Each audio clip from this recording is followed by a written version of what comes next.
Well, first, I'm just so happy to be here, so thanks for inviting me to participate in this workshop. I've really appreciated the conversation so far. I've learned a lot about Deleuze, who I have not previously spent a lot of time with, so thank you for the education here. My aim is to bring some further voices into the conversation.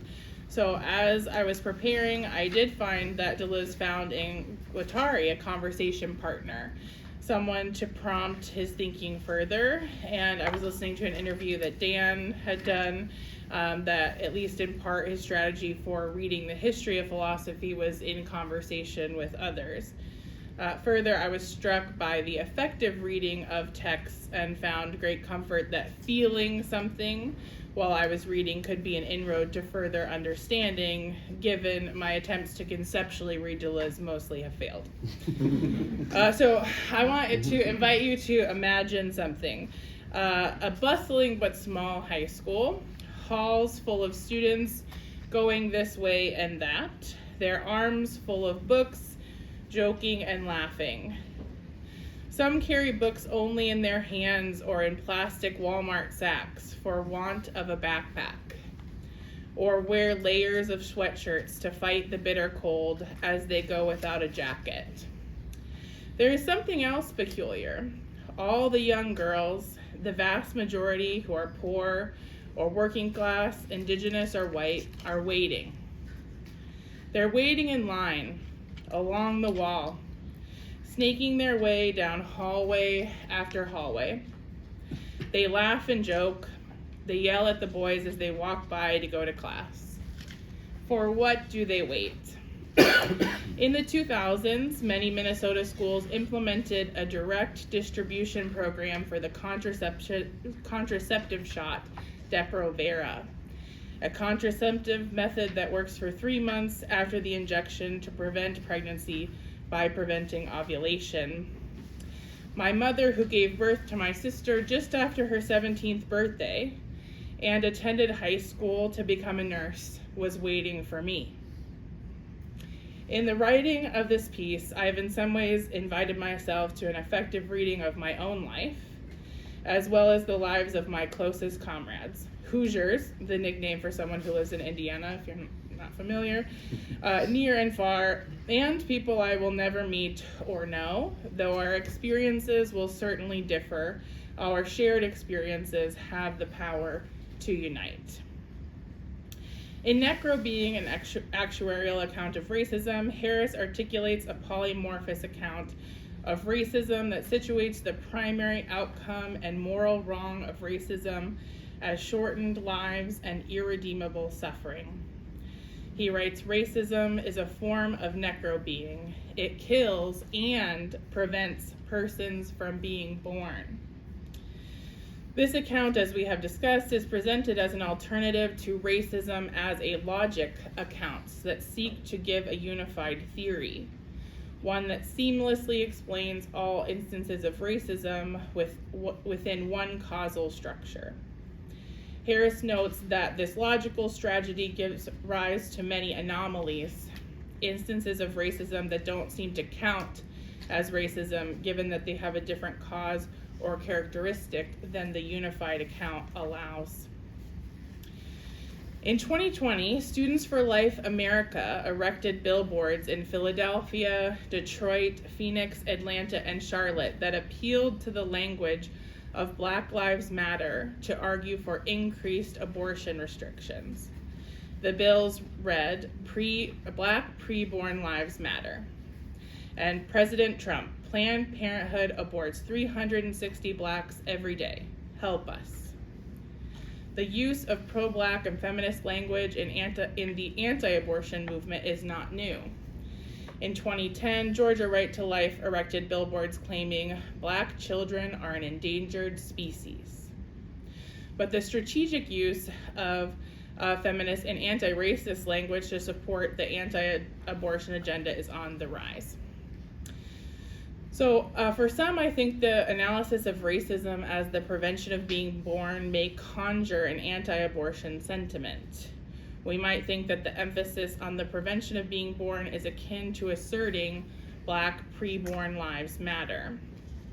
So the aim of this larger paper, which I won't get to today, as many of us have lamented, is to argue that the anti-abortion interpretation of the Harrissian actuarial account of racism, and specifically the claim that racism would prevent persons from being born, is implausible, so that the anti-abortion interpretation would be implausible. My aim today is more modest, to show that control of whole communities through the control of the body via reproductive oppression can be even more robust when we bring together the Harrissian account of racism rooted in Necro-Being and the reproductive justice framework developed by women of African descent for reproductive justice starting in 1994 and formalized through the creation of Sister Song in 1997. In the longer version of this paper, I analyzed Necro-Being as a biopolitical human rights framework, which Note Harris said that human rights don't exist yesterday. So my aim is not to show that the best interpretation of Harrissian Necro-Being is as a human rights framework, but rather to highlight that the clear connections between Necro-Being and international laws on genocide that are grounded in human rights. So today, I'm just going to highlight two criteria in the United Nations Convention on the Prevention and Punishment of the Crime of Genocide related to the prevention of being born, which are imposing measures intended to prevent births within the group and forcibly transferring children of the group to another group. The actuarial account of racism leads us to a descriptively genocidal account of racism. And I make this connection between international human rights law on genocide in order to connect the Harrissian actuarial account to the framework of reproductive justice, which is explicitly theorized as a human rights framework. So now I'm going to talk a little bit about the reproductive justice framework. So this comes again from 1994. This group published a letter highlighting the deficits of the proposed changes to healthcare in the United States. Though the group supported universal healthcare, a key component of the reform that was supported by the Clinton administration, the group of organizers used this letter to show the ways that the current proposals were insufficient for addressing the healthcare needs of Black women. They rate reproductive freedom as a life and death issue for many Black women, and deserves as much recognition as any other freedom. Within this framework, 4 rights are identified: the right not to have a child, the right to have a child, the right to parent children in safe and healthy environments, and the right to sexual autonomy and gender freedom. The reproductive justice framework goes beyond the typical framing of reproductive rights as pro-choice versus pro-life, and focuses on a broader scope of issues, including, but by no means limited to, the right to access an abortion. The architects of the reproductive justice movement understood that the fight for reproductive rights needed to be grounded in an analysis of power structures that controlled and killed people of color if it was to secure rights for all. Loretta Ross writes, reproductive justice posits that the ability of any woman to determine her reproductive destiny is directly linked to the conditions in her community, and these conditions are not just a matter of individual choice and access. The appeal here to reproductive destiny ties directly to the right of self-determination. Reproductive justice lies not only in an abstract choice, but the concrete ability to shape one's own life. Ross and Solinger write, reproductive oppression stem from a determination to exercise power over vulnerable persons and achieve goals that have nothing to do with the well-being or interest of those individual reproducers. This connection to biopolitics is clear. Reproductive oppression is an expression of state power to decide who lives and who dies and for what purpose. Sovereignty or self-determination then is the basic exercise of the human right not to be killed. In a moment, while giving birth, shortly after birth, or over a shortened lifetime produced by state-produced miseries. So I'm going to go over some reproductive politics and miseries, focusing where we are now in Indiana. Since the overturn of Roe versus Wade, states across the United States have been implementing more and more restrictive abortion bans. For example, where we are here now in Indiana, held a special legislative session in the summer of 2022 that banned all abortions except for in cases which the life of the mother is at risk, or when the fetus has been diagnosed with a lethal fetal anomaly before 20 weeks, or in cases of rape or incest before 10 weeks. Indiana is one of 12 states with a de jure total ban. In the same spaces as these anti-abortion policies are implemented, maternal health outcomes and infant mortality rates are shockingly poor. In 2021, Indiana had an infant mortality rate of 6.7 per 1,000 live births. This is in comparison to 5.4 for the United States as a whole, so 6.7 to 5.4. And that's significant since it's also relatively high in the United States compared to all high-income countries, where it is 4 per 1,000 live births. The Black infant mortality rate was more than double the white infant rate, with 13.2 per 1,000 live births for Black infants. Black infants are also in Indiana more likely to be born early or at a low birth weight, and Black and Hispanic mothers are more likely to not receive early prenatal care. Indiana had the 7th highest maternal mortality rate in the United States, with 30.9 deaths per 100,000 people, not even births per people. This is significant, again, given that the United States has the highest maternal mortality rate of any high-income country in the world, with 22 deaths per 100,000. Maternal mortality rates, like infant mortality rates, vary drastically across racial groups. In Indiana, there were 135.6 mortalities per 1,000 live births for Black people, in contrast to 91.3 for white people giving birth. 71% of all pregnancy-related deaths in Indiana in 2021 were considered preventable. Reproductive policy is a life and death issue. Though restrictions on abortion have dominated the legislative agenda in Indiana for the past several years, very few, if any, bills that focus on infant mortality have been seriously considered by elected officials. A comparative look at infant mortality and abortion rates highlight the inconsistency in logic and values when focused on reducing abortions, while the high infant mortality rate is there, especially for Black families. So this is a comparison. In 2021, there were 536 infant deaths. In the same year, there were only 105 abortions performed in Indiana for Indiana residents after 14 weeks. So 536 infant deaths and 105 abortions performed after 14 weeks. And a vast majority, 68% of all abortions, occurred prior to 8 weeks of gestation. A reasonable interpretation of these inconsistencies shows that health and well-being of our communities is not the top legislative priority for our elected officials, but rather the control of whole communities through control of the body via reproduction. The control of reproduction is not limited to coercive policies that force people to remain pregnant, but extends to the control of who can have a child. As many have mentioned, there's a history in the United States and across the world of coerced or forced sterilization of women of color, a clear prevention of being born. Even the attempt to expand birth control access, which is what I referenced at the beginning here, is riddled with reproductive oppression concerns. In 2024, a bill supported by Planned Parenthood mandates that women who are eligible for Medicaid will be offered a long-acting reversible subdermal contraception after the birth of their child.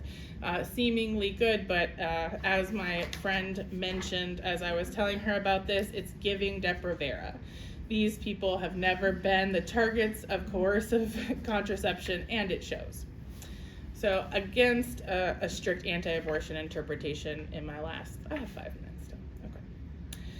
So I won't have space to give the full argument here, but I want to suggest that it does not follow from a Harisian account that we can or should support anti-abortion policies or rhetoric on the basis that abortions or abortion practices are racist. First, we need an account of what it would mean to give a strict anti-abortion interpretation. So I'm going to give 3 criteria. So interpretation of a framework that would recommend, support, or require an abortion ban first policy strategy, the implementation of firm abortion restrictions and bans at any level of government, and limited exceptions or restrictions on the ban. So, for example, in cases of rape or incest, fetal anomalies that lead to early death, or when the life of the mother is in danger. So, I'll start by saying I don't think a strict anti-abortion interpretation is the only interpretation that may want to reduce the number of abortions. But an abortion ban first policy strategy centers the restricting or banning of abortion as the most pressing and immediate policy intervention for reducing the number of abortions. In contrast, we can imagine an interpretation of a framework that aimed for the reduction in the need for abortion services that focused on sex education, increased access to birth control, although difficult to implement in a good way, affordable health care, increased diversity in health care, increased tax relief or government support for children, improved schools, affordable housing, improved economic stability and opportunities, investment in infrastructure in neighborhoods, free or accessible childcare, and the reduction of incarceration, just to name a few. Any one of these policy strategies could lead to a reduction in abortion through either reducing unplanned pregnancies or building community support for raising children. However, an abortion ban first policy strategy focuses on reducing abortions or reducing safe abortions through restricting access to abortion itself, rather than many of the proximate causes of the choice to seek an abortion. Hand in hand with the abortion ban first policy is the implementation of restrictions or bans at any level of government. This interpretation suggests that we ought to remove or overturn laws that guarantee the right to abortion and implement in their place a ban or a restriction. We can see clearly the difference this makes. In response to the overturn of Roe v. Wade, some states codify the right to an abortion in their state constitutions, while others swiftly implement restrictions or bans. The final criteria is that these restrictions or bans would have limited exceptions with relatively strict time limits. As a reminder, the exception for race and incest in Indiana is 10 weeks. And just this session, although this didn't move forward, there was a proposed bill that would have required a signed affidavit affirming the exemption in addition to the testimony to the physician. It didn't move through the process, but that was proposed. So given that unintended pregnancy recognition generally occurs after 7 weeks, this is an extremely restrictive ban and gives someone around 3 weeks to access an abortion from one of a handful of providers. I know of 2 physicians in Indiana right now who currently will do a termination, all of whom are located in Indianapolis. So for a strict abortion interpretation of a framework or account to be plausible, not only must there be a genuine, actualizable interest in allowing people to grow their families and to pass on their ways of life to their children, including but not limited to language, tradition, knowledge, and legacy, which is present in the Harisian account. There must also be clear evidence that the account would justify the conditions in the strict anti-abortion interpretation, which would include the abortion ban first policy strategy, the firm restrictions, without exceptions. So I think what we find instead in the actuarial account of racism is an analysis of the material and psychological conditions that eliminate the possibilities of expanding one's family, continuing a culture or a way of life, or preserving the memory of their existence or contributions.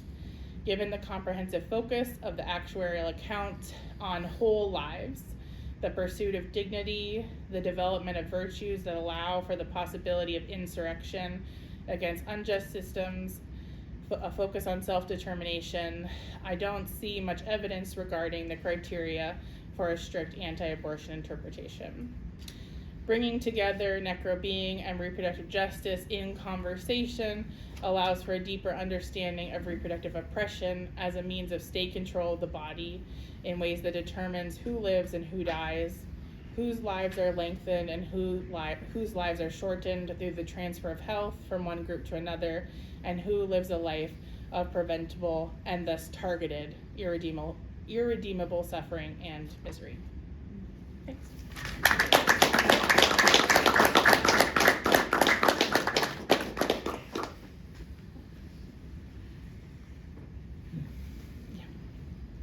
So the Black Unborn Lives Matter, I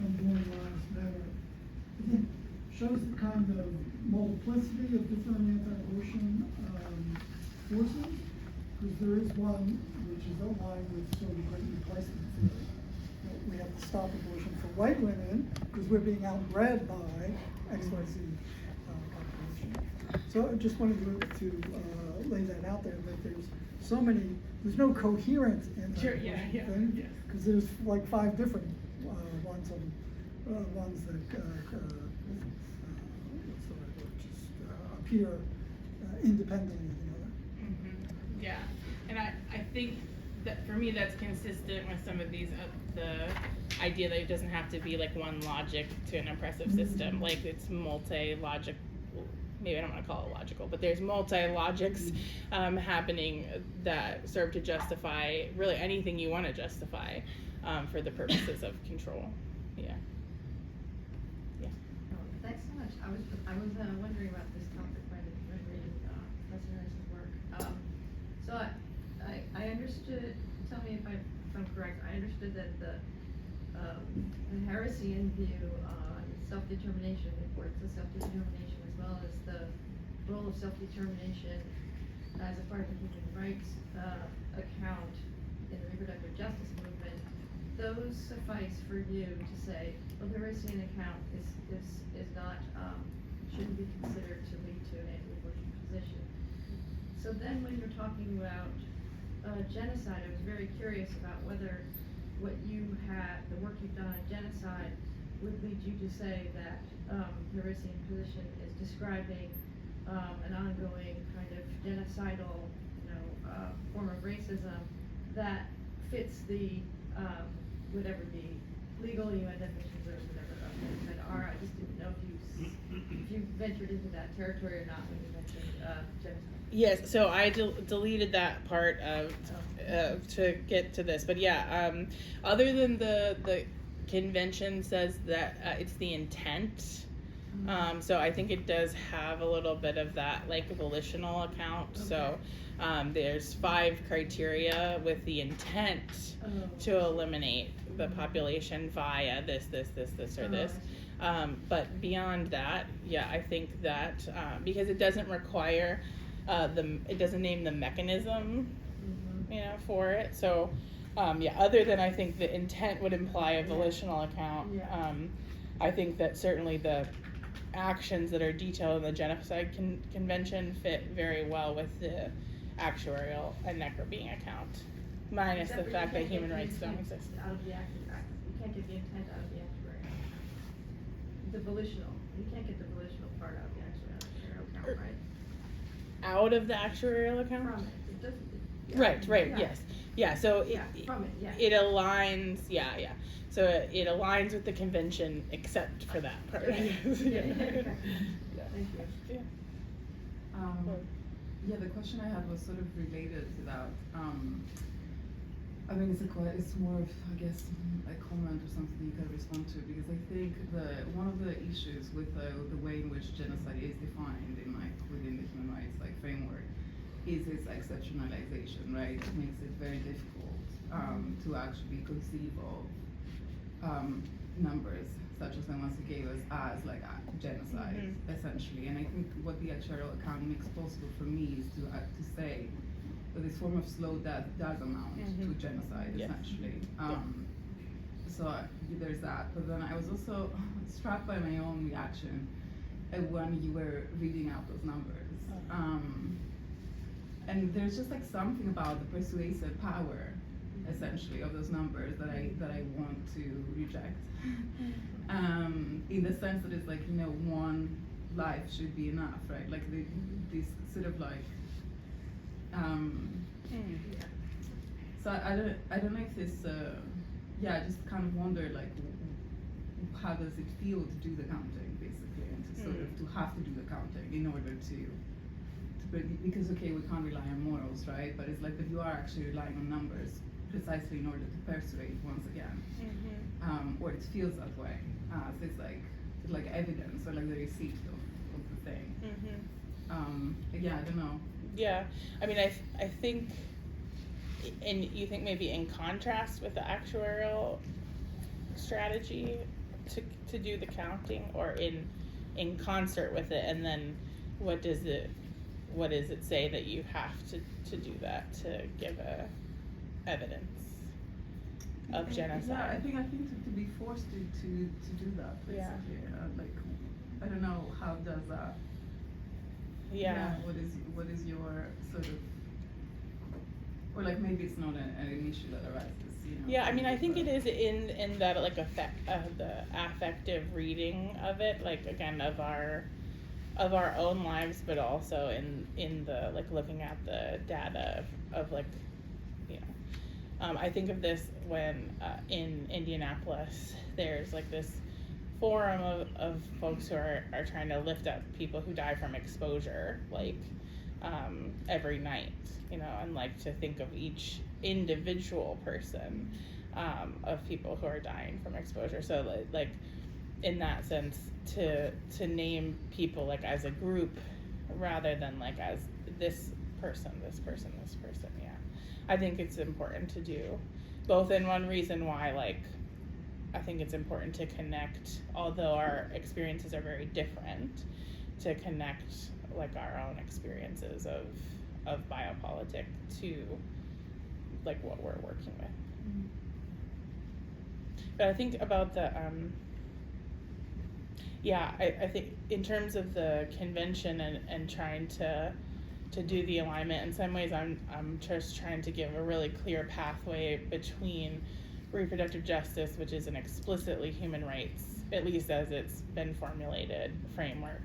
Not that the actuarial account needs to be beholden to the Genocide Convention, because I agree that it allows for a much more robust understanding of like slow death and necro-being than the Genocide Convention.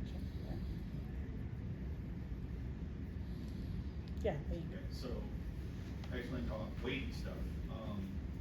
The thing I would remind folks working on this sort of topic is that Harris is talking also about corporeal health too, right? And so I think you don't want to get overwhelmed with just quantitative stuff, that there's also the qualitative, right? Yeah. So Necro-Being is about life as if it's death, and those who just are never born, but the quality of life that anyone has if they're born, that has to be taken into account as well, right? And so I think you're right that, you know, it doesn't immediately go towards anti-abortion. You guys talked about what's happening to people, and yeah, so I just offering that up. I think the qualitative has to play into it as well as the quantitative. Yeah, absolutely. Yeah, definitely. I think one of the thoughts I've had while I'm writing this is like maybe nobody would take this up, right? If you really understand, at least is my thought, like if you really are paying attention to the view, like of course you're not going to take the prevention of being born and say like, okay, I'm going to use this to justify an anti-abortion account. So like I was thinking, well, maybe this paper is basically pointless because no one will do that. But I think if you just read that part, which is like often what happens, right? We like read just the like one line of how people describe their view. So that's sort of the aim. But yeah, absolutely. I think in trying to name all of the things that might actually improve people's lives, like the legislative priorities that could be available, really trying to ground in like that's what would change the conditions of people's lives on the day-to-day.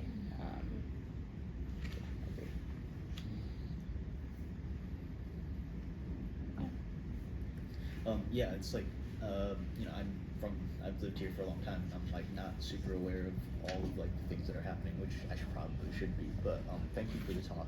And on the notion of like when you were discussing the account being more robust than genocide because of like how limited genocide can be, would you say that like one of the reasons that might be the case is because Harris's account isn't beholden in a sense to like a political organization? Because like when we talk about genocide, we're almost tied to like the United Nations definition of genocide, which is really terrible. But because it's so terrible, right, we find all these political excuses to say like such and such, oh, that was really bad, those were war crimes, but that's not a genocide, or that was terrible, there were crimes of humanity there that happened, but like because it doesn't meet this arbitrary threshold, like it doesn't constitute as a genocide.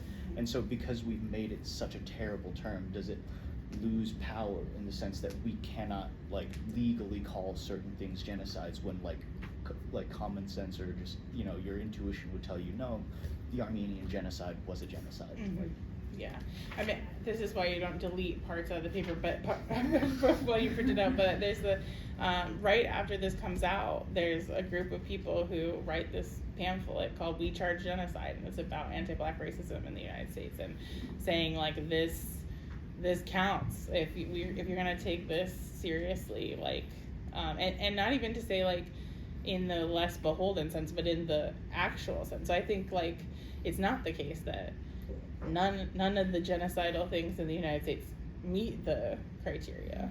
I think they do. It's just that they don't necessarily all need to meet it for it to count because it has the volitional piece. But yeah, in terms of international law, I